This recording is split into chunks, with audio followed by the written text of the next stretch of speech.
treneri, apie artėjančią dvikovą, paskutinę dvikovą, kokių rungtynių tikitės, kokią komandą?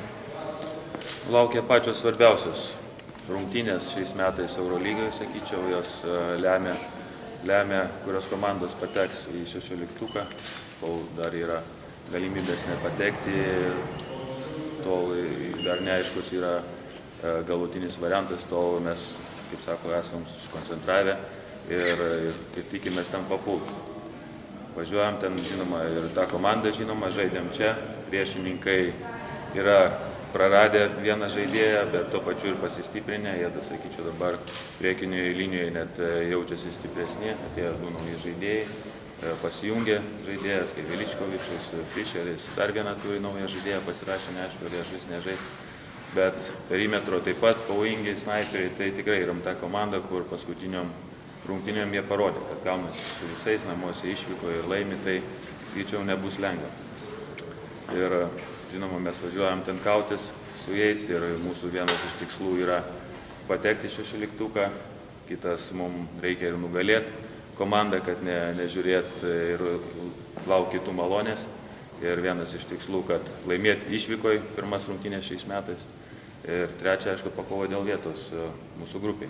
O tai, kad Žalgiris gali sau leisti pralaimėti, visgi tai kažkaip psichologiškai neturės neigiamos reikšmės? Nu, žinot, mes tai nežiūrim tokius dalykus, stengiamės nežiūrėti, čia leis savo neleis, mes važiuojam nugalėti, nes priešininkas yra tas, kuris negali pralaimėti. Jie kovos iš visų jėgų ir bus tikrai didelis mums spaudimas, ne tiek iš žaidėjų ir trenerių, kiek ir iš sakyčiau, ir žiūrovų.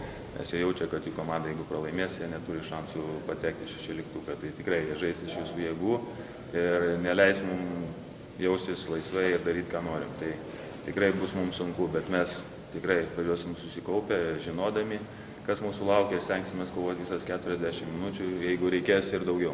Na kaip visi žaidėjai sveiki, be Pociaus, aišku, Pociaus ir nebus, ne? Taip, Pociaus nėra, aišku, yra trūkumas mums to žaidėjo, nes nebus vieno tokio kaip Metiko, mūsų lyderio ir kuris gali praeiti aštriai, bet yra kitiems šansas pasirodyti, užimti jo vietą ir parodyti, kad jie gali žaisti taip pat sėkmingai. O visi kiti yra sveiki, viskas gerai? Taip, visi kiti gali žaisti, gali pilną jėgą kovoti. Bet Vagarės praėjusios rungtynės sužaidė labai gerai, vežatės į... Taip, važiuojasi su mumis, nes mes daug žaidėjų per daug neturim. Mūsų 12-tukas pasijungia, nevažiuoja Tauras Jogėla, o visi kiti važiuoja. Šansų suteiksite irgi daug?